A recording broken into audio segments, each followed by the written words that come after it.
한 선거가 있고 즐거운 음악이 흐르는 TVN 충청내 거지 이영주와 함께해요.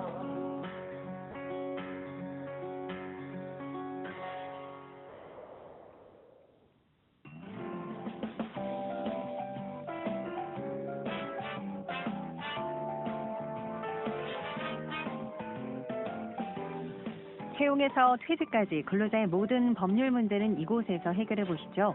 노사관계에 대한 합리적인 방안을 제시해 드립니다. 실용 노무백과 세종노사연구원의 남영민 노무사와 함께합니다.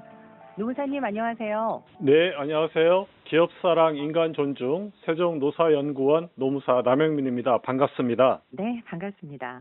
자, 오늘은 직장인들이 회사에서 듣고 싶지 않은 한마디 사표 쓰세요. 예, 이 말이 정말 법적으로 해고 통보가 될 수 있는지에 대해서 알아본다고요? 예, 오늘은 실제로 사표 쓰고 가라는 말이 대법원까지 올라가 해고로 인정된 사례를 중심으로 말씀드리겠습니다. 실제로 해고로 인정이 됐다. 어떤 사례인지 참 궁금한데 좀 들려주시죠. 네, 버스 회사에서 일어난 일인데요.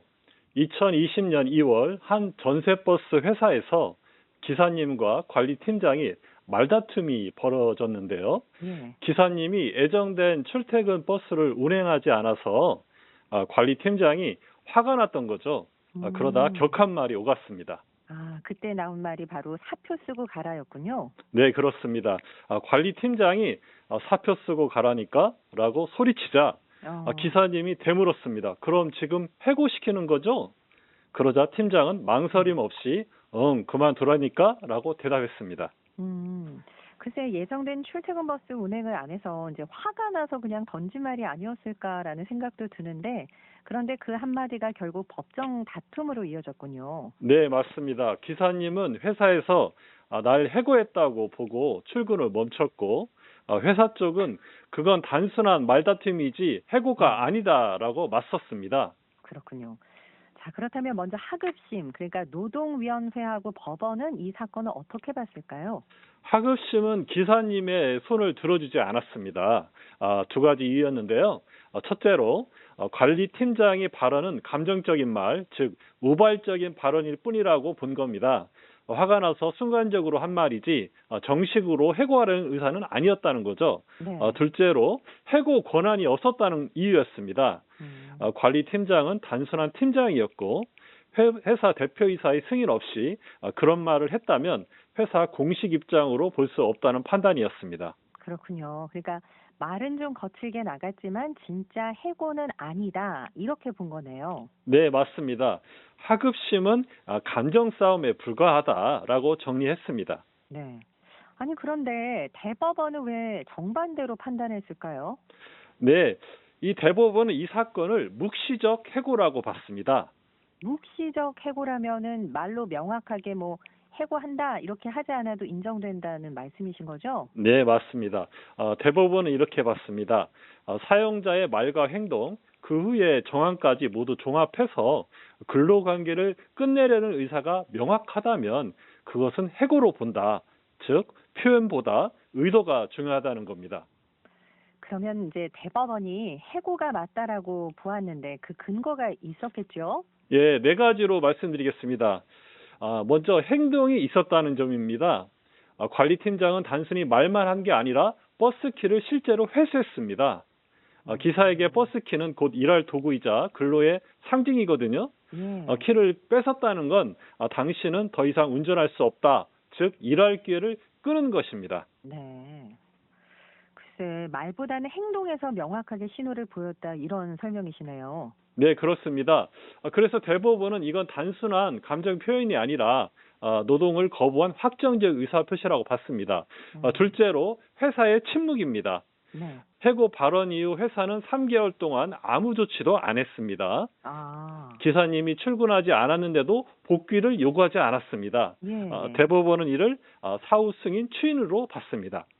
즉 회사가 팀장의 말을 뒤집지 않고 방치했다면 그건 사실상 인정한 거다 이런 취지입니다. 그렇군요. 셋째로 회사의 규모도 고려했습니다. 이 회사는 직원 7명 남짓의 소규모 사업장이었거든요. 네. 운전기사가 3개월이나 일을 안 하면 큰 차질이 생기잖아요. 그러겠는데요. 예, 그럼에도 아무 조치가 없었다는 것은 팀장 개인의 실수라기보단 회사 전체의 판단으로 본 겁니다. 네. 끝으로 넷째, 서면 통지 여부는 이제 별개라는 겁니다. 해고를 서면으로 하지 않았다 하더라도 의사표시 자체는 존재할 수 있습니다. 서면 통지는 해고의 효력이 요건일 뿐 해고하려는 마음이 있었냐와는 별개라는 것입니다. 그러니까 정황상 우발적으로 튀어나왔을 법한 뭐 사표 쓰고 가시라 이 한마디가 결국은 실제 해고로 인정된 사건을 말씀해 주신 건데요. 이 사건이 우리에게 주는 교훈이라면 어떤 게 있을까요?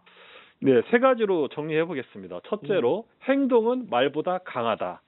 예, 사표 써라보다 더 중요한 건 행동이잖아요. 네. 업무 도구 회수, 사내 시스템 차단, 출입 제한 같은 조치는 법적으로 해고 의사표시로 볼 수 있습니다. 그리고 두 번째, 회사의 침묵도 동의로 해석될 수가 있거든요. 네. 관리자가 그런 말을 했는데 회사가 아무 조치 없이 방치한다면 법원은 회사가 사실상 동의했다고 볼 수 있습니다. 그러므로 신속한 대응이 중요하겠고요. 네. 마지막으로 세 번째, 해고라는 단어가 꼭 필요하지 않다. 나가라, 사표 써라, 그만둬라 이런 표현이라도 정황상 근로관계를 끊으려는 의도가 명확하다면 법적으로 해고로 볼 수 있습니다. 결국 의도와 정황이 본질이라는 것입니다.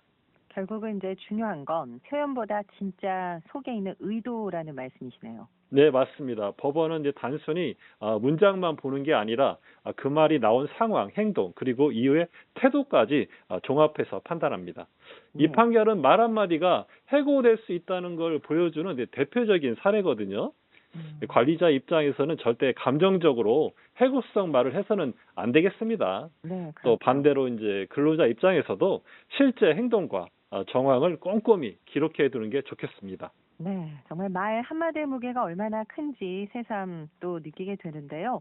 감정적으로 내뱉은 말이라고 해도 정황상 해고로 인정될 수 있다는 점 알아두셨으면 좋겠네요. 네, 맞습니다. 해고는 한 사람의 이제 생계를 좌우하는 문제이기 때문에 법원은 말의 형식보다 실질적인 관계 단절의 의도를 더 중요하게 봅니다. 네. 이 사건은 사표 쓰세요라는 말이 단순한 화풀이가 아니라 예. 법적 사건이 될 수 있음을 보여줍니다. 네. 사실 뭐 화가 나가지고 그렇게 심한 말을 던졌더라도 추후에 이게 뭐 좀 너무 감정이 격해서 그렇다 이렇게 서로 좀 화해를 할 수 있는 시간이 있었으면 참 좋았을 텐데 이런 생각이 드는데요. 어떠신가요? 저도 그런 상황이 오면 노무사로서 적극적으로 노력을 해보겠습니다. 알겠습니다. 자, 오늘은 사표 쓰세요. 이 한마디가 실제 해고로 이어질 수 있을까라는 주제로 이야기 나눠봤습니다. 실용노무백과 세종노사연구원의 남영민 노무사였습니다. 감사합니다. 네, 감사합니다.